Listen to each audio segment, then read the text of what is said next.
Halo sahabat Robonesia, dimanapun Anda berada. Kali ini jumpa kembali di channel pembelajaran robotika, Robonesia Modern Robotics Learning.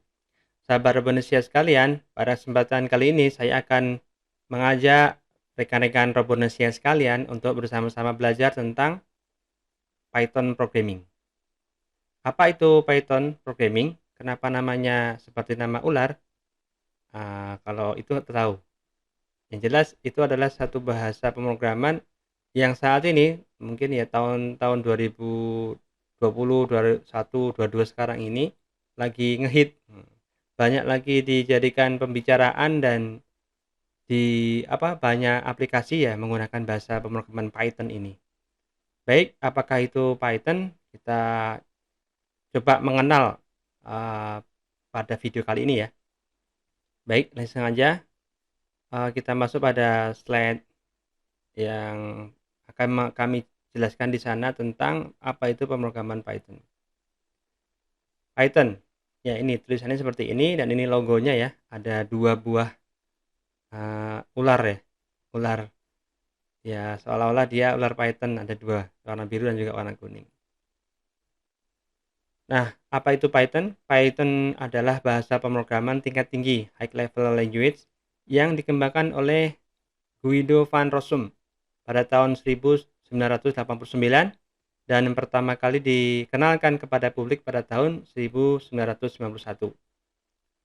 Python dikembangkan untuk memberikan kemudahan kepada programmer dalam menyelesaikan tugas-tugas programmingnya, sehingga tugasnya tadi dapat terselesaikan dengan cepat dan efisien waktu tentunya begitu. Ini adalah foto Guido van Rossum. Untuk mengetahui profil lengkap tentang yang pengembang pemrograman Python ini, silakan nanti di googling ya. Kemudian mengapa Python?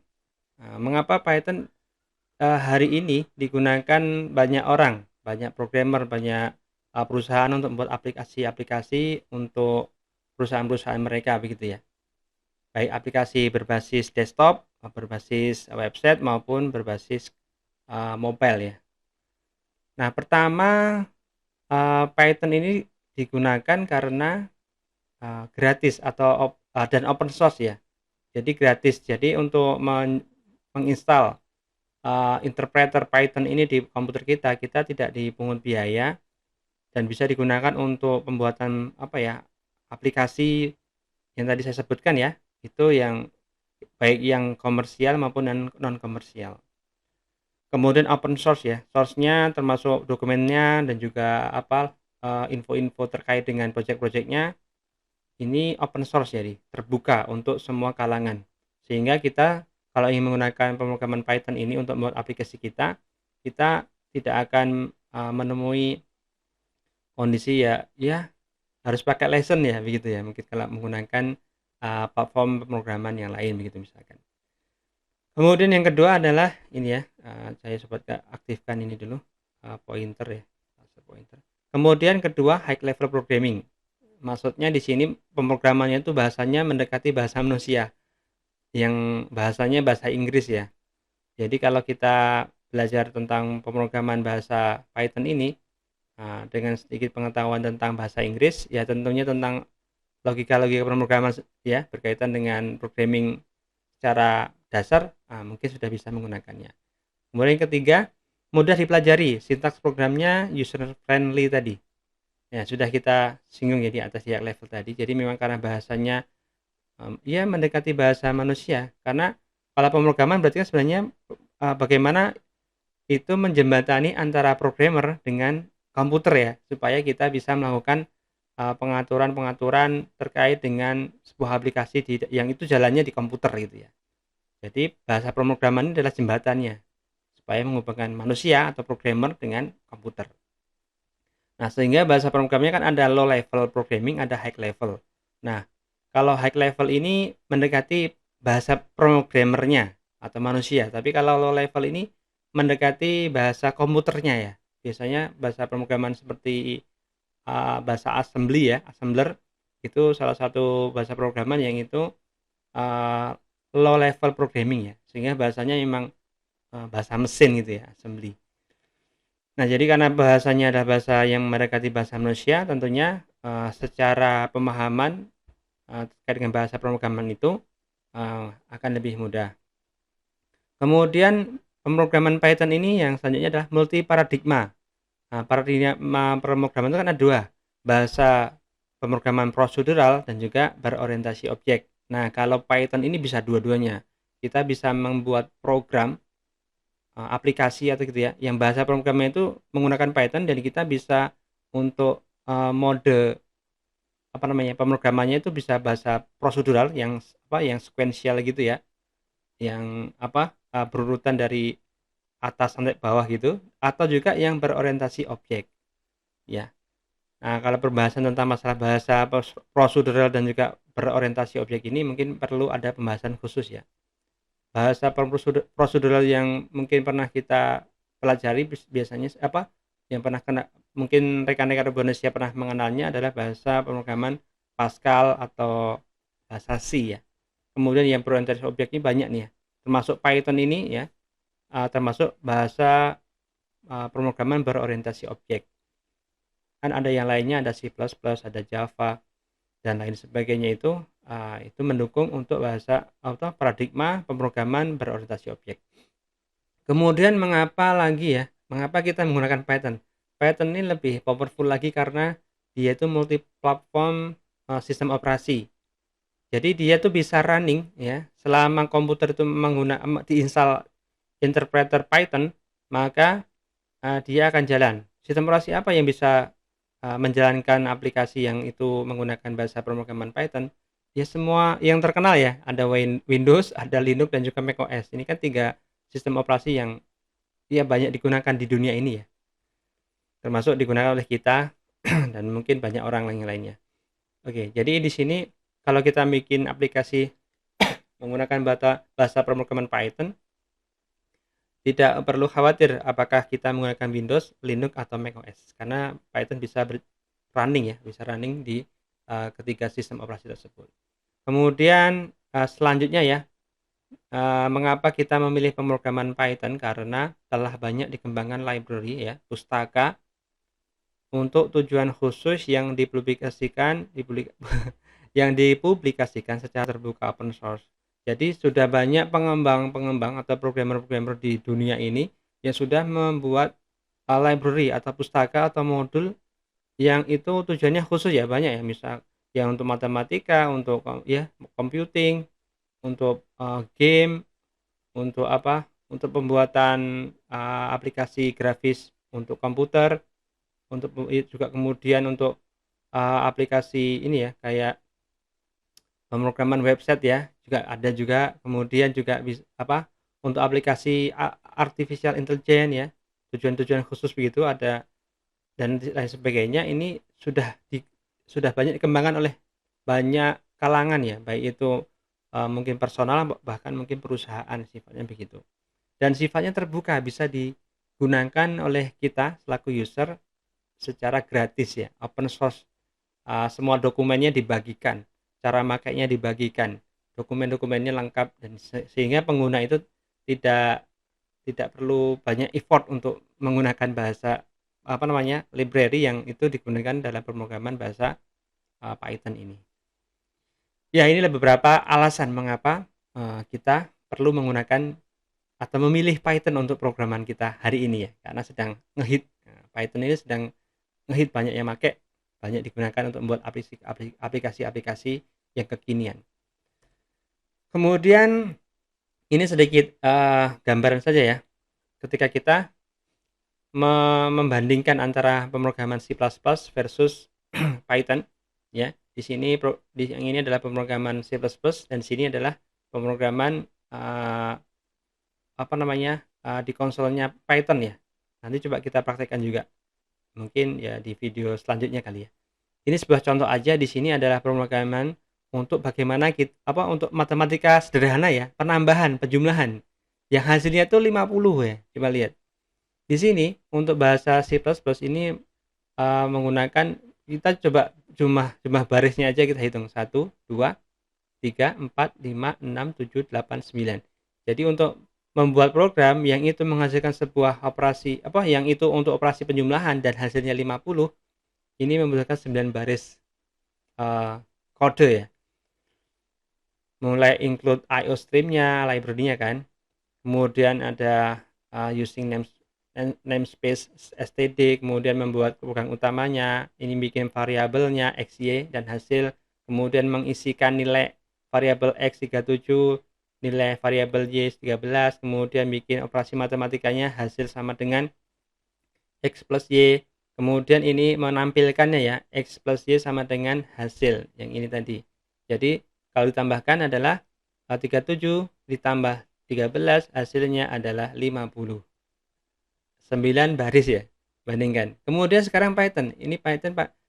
Ini contoh yang saya tulis langsung di konsol Python yang ada di websitenya Python langsung ya. Ini. Programnya itu hanya ini yang mulai dari sini ya. Saya langsung tuliskan variabel x nilainya 37 tanpa menulis tipe datanya apa gitu ya. Nggak usah dipikirkan. Jadi kalau di Python nggak perlu mikir apa tipe datanya yang akan kita pakai itu apa ya untuk sebuah variabel. X-nya langsung kita isi 37, Y-nya kita isi 13 sama dengan ya. Kemudian hasilnya adalah ini operasi matematikanya kita tuliskan juga sama kan? Hasilnya sama dengan X plus 7, X plus Y. Jadi menambahkan antara nilai 37 dengan nilai 13 ini. Kemudian untuk mencapai hasilnya ya kita tinggal tulis hasil kemudian enter, maka keluar di sini 50. Jadi programnya hanya berapa? Berapa baris? 1, 2, 3, 4. Ya 4:9 ya. Dan ini lebih rumit cara penulisannya. Untuk menampilkan aja dia harus cout, menuliskan ini semua ya. Kalau ini tinggal hasil aja. Ya udah keluar hasilnya sama-sama 50. Nah, ini satu gambaran antara perbandingan head to head antara C++, pemrograman C++ versus Python. Ini satu gambaran bahwasanya bahasa pemrograman Python ini lebih sederhana, lebih mempercepat pekerjaan tadi ya, seperti tujuan daripada siapa tadi namanya lupa. Namanya siapa? Guido van Rossum tadi membuat pemrograman Python ini. Nah, ini adalah contoh perbandingan antara C++ dengan Python. Nah, apa yang bisa dibuat menggunakan Python ya? Oke, ini gambaran aja ya untuk for your information aja, FYI. Aplikasi apa yang bisa dibuat menggunakan bahasa pemrograman Python. Yang pertama adalah aplikasi desktop atau bikin GUI, Graphical User Interface. Nah, untuk pembuatan aplikasi desktop atau GUI yang ini berbasiskan pokoknya diinstal di komputer ya, berbasiskan desktop kan yang diinstal di komputer. Nah, ini yang bisa kita gunakan di Python itu sudah ada secara default, sudah memiliki satu library yang itu bisa digunakan, namanya tkinter ya.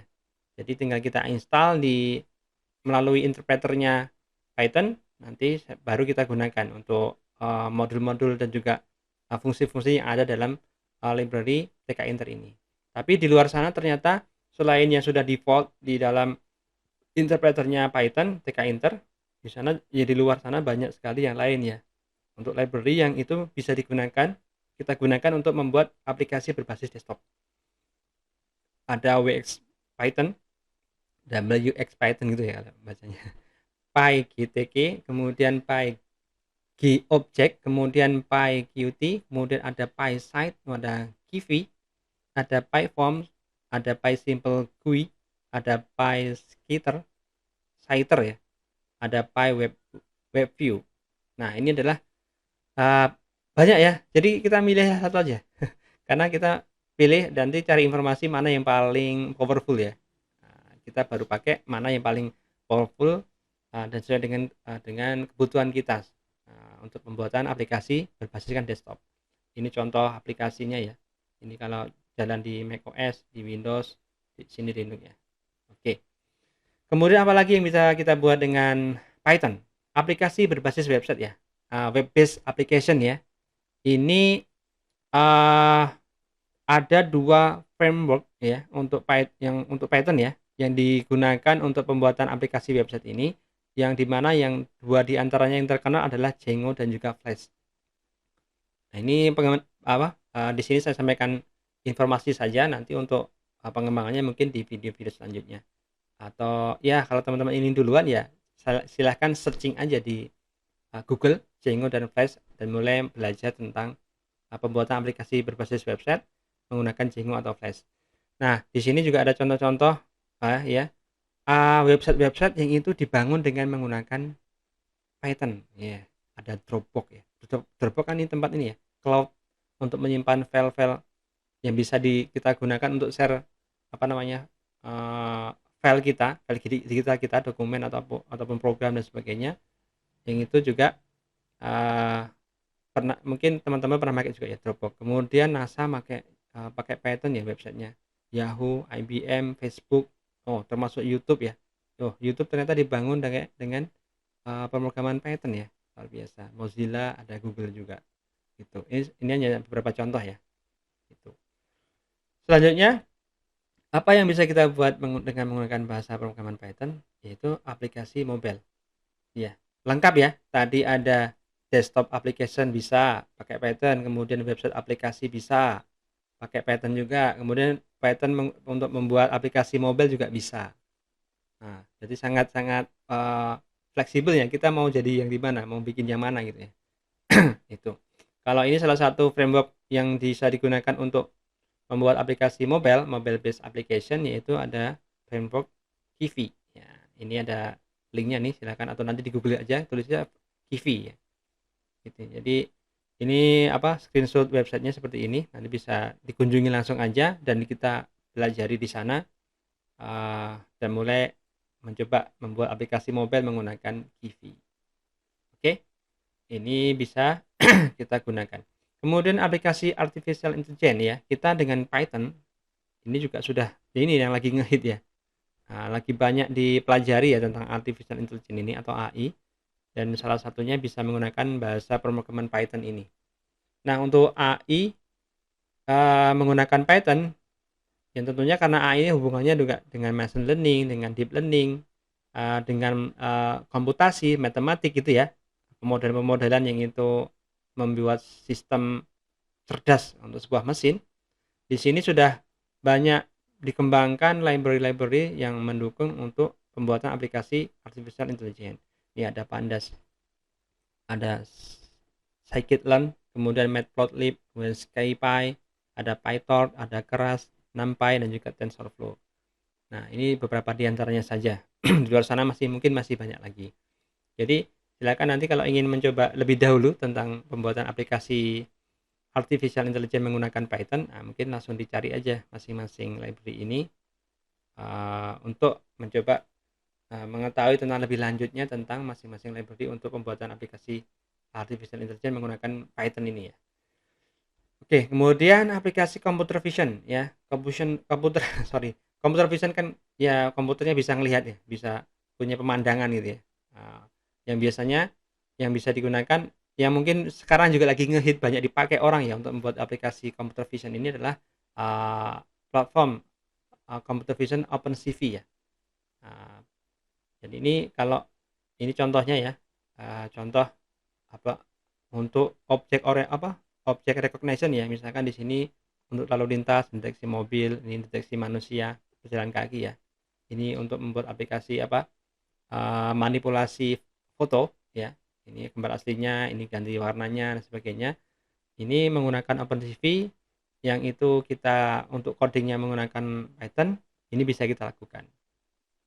Nah, silakan nanti untuk teman-teman jika ingin lebih duluan tadi lagi-lagi lebih duluan ingin mengetahui tentang bagaimana membuat aplikasi computer vision menggunakan OpenCV yang di dalamnya juga menggunakan bahasa pemrograman Python.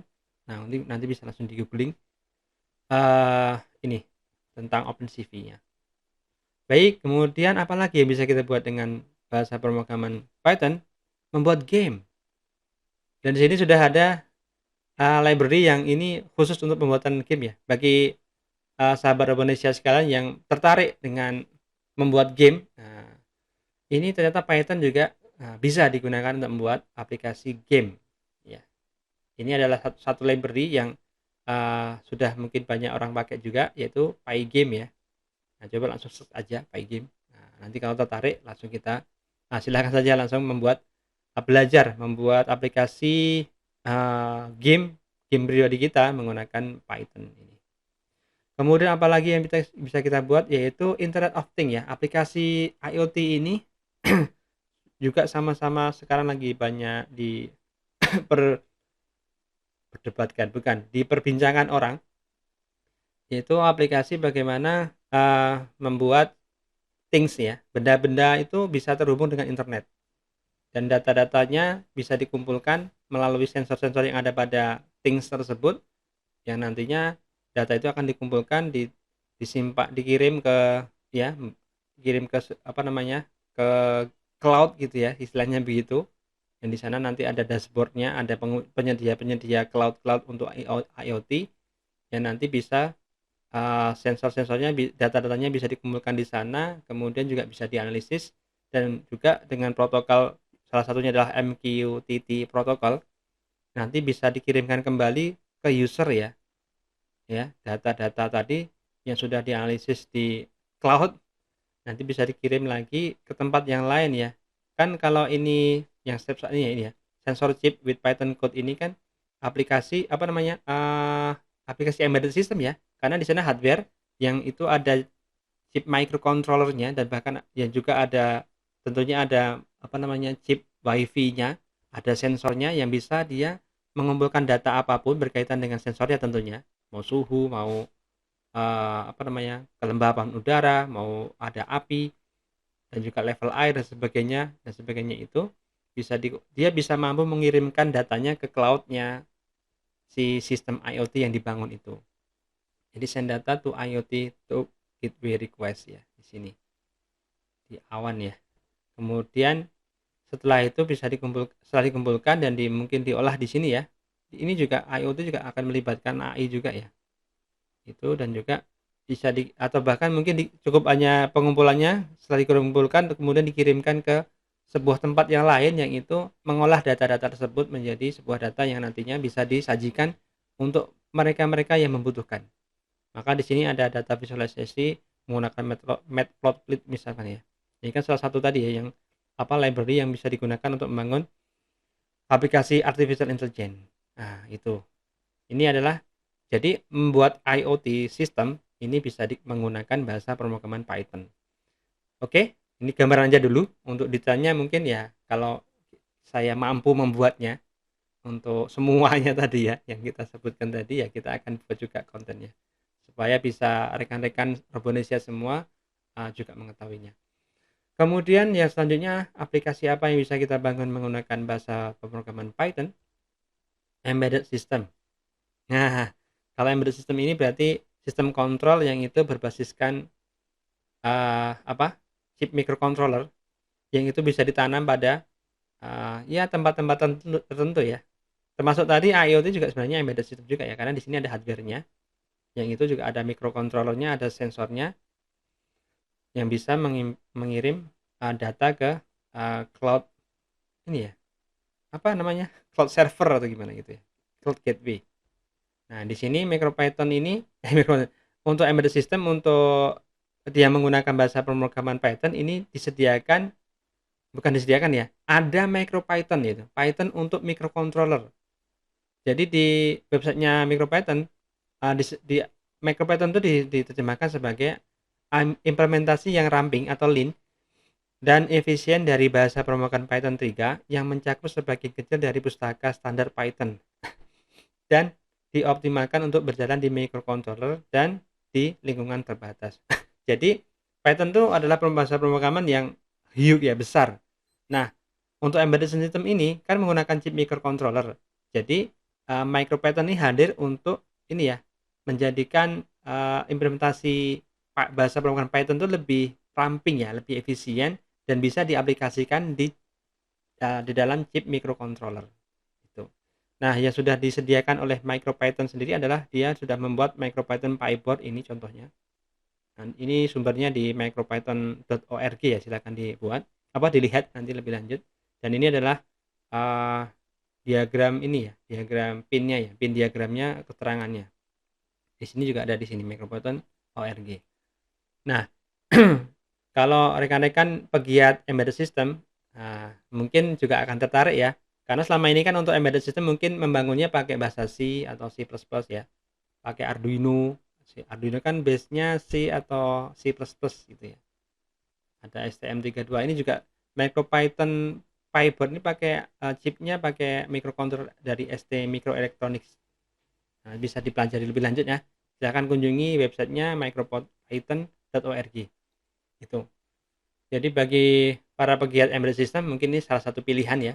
Mungkin selama ini pakai bahasa C++ untuk membuat aplikasi embedded system, mungkin bisa juga mencoba menggunakan bahasa pemrograman Python untuk membuat sistem embedded systemnya. Oke, baik. Kemudian apalagi robotika. Ya, ini yang teknologi yang apa ya? Mungkin dari tahun-tahun ini lagi hot-hotnya, lagi banyak yang mengembangkan, yang membicarakan ya. Dan ini untuk aplikasi robotika bisa menggunakan juga bahasa pemrograman Python ya. Ya, untuk ya ini salah satu platform yang bisa digunakan yaitu ada PyRobot. Ya, silakan nanti kunjungi websitenya di pyrobot.org untuk mempelajari tentang apa itu PyRobot, yaitu untuk platform untuk membuat sistem robotika menggunakan bahasa pemrograman Python. Oke, ini adalah sampai di robot ya. Ini banyak banget ya. Apa tadi? Jadi mulai dari apa tadi? Aplikasi desktop, aplikasi website, aplikasi mobile, aplikasi artificial intelligence, aplikasi computer vision, kemudian game, Internet of Things, embedded system, dan robotika kita bisa menggunakan bahasa pemrograman Python. Wah, banyak ya. Bisa banyak banyak fungsi ya menggunakan bahasa pemrograman Python ini untuk aplikasi yang kita ingin bangun. Kemudian, nah ini dia. Download dan install interpreter Python. Jadi untuk bisa menggunakan bahasa pemrograman Python menggunakan komputer kita yang baik mau sistem operasinya adalah Windows ataupun Linux ataupun Mac OS, maka yang harus kita lakukan pertama kali adalah download dulu ya. Download interpreternya di websitenya Python, gratis ya.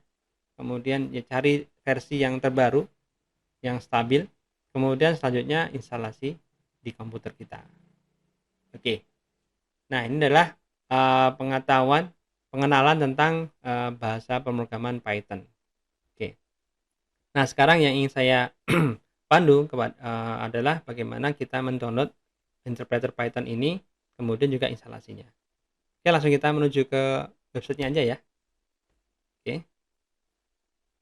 Kita di sini kita buka browser kita. Saya pakai Google Chrome. Kemudian pakai Google. Kita tuliskan Python sini. Oke.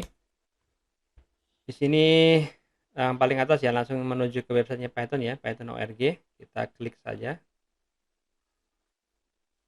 Ini tampilan websitenya Python. Di sini sudah tersedia ya untuk download ya. Kita tinggal klik ini aja. Bukan klik ya, arahkan aja kursor kita di sini. Kursor di tab download ini, kemudian klik ini button download nih ya, Python 3. Ini sampai sekarang ya, ini saya buat videonya di tanggal 3 April 2022. Ini sudah seri Pythonnya untuk interpreter Python ini sudah 3.10.4 itu. Nah, ini kalau ingin download versi yang lain juga bisa. Kita pilih di sini ada opsi all release, kita klik aja all release. Nah, maka di sini akan tertampil versi-versi yang sebelumnya, yang terakhir ya. Ini yang 3.10 terakhir ya. Nah, mau seri-seri yang lama-lama sebelum-sebelumnya ya, mungkin mau dibutuhkan atau mau dikoleksi ya bisa di sini. Mulai dari ini ya, tahun 2001 Juni ada Python 2.0.1 bisa di-download. Oke. Nah, oke, kita download saja. Kita pilih ini download Python 3.10.4. Oke, kita arahkan ke tempat ke direktori ya. Kita simpan ke direktori komputer kita. Silakan disesuaikan dengan milik rekan-rekan robotisasi kalian ya. Kita taruh di mana nih? Oh, di sini. Oke. Nah, ini ya Python 3.10.4 untuk 60. Ini komputernya 64 bit ya. Oke, kemudian kita tekan save. Cepat ya. Ini proses downloadnya tidak lama karena ukurannya hanya kecil ini. Kita langsung show in folder aja. Ya, ukurannya hanya berapa? 27,821 kilobyte. Cuman ya 27 megabyte aja. Oke ya. Oke.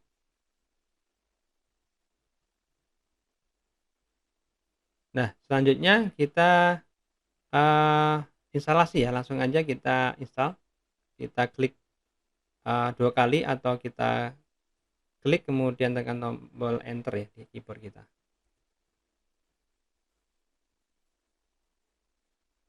Kita instalasi ini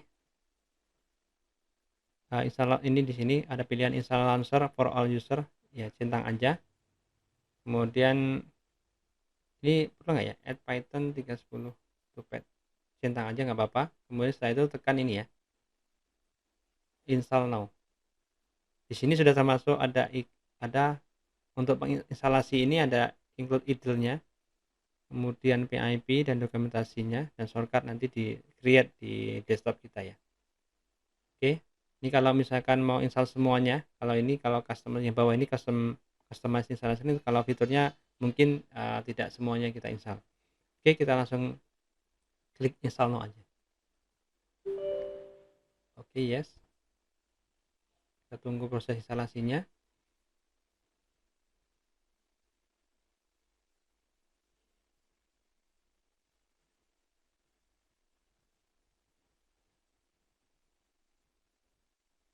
Ya, ini proses instalasinya sudah selesai. Jika sudah, kita tekan tombol close. Oke ya. Nah, kita lihat di desktop. Nah, di desktop, oh ternyata belum tersedia ya. Oke.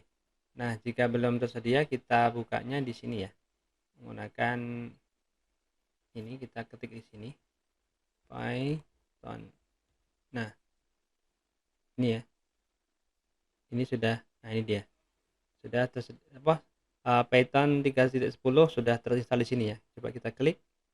Atau ini yang ini backgroundnya hitam, kalau ini yang putih ya.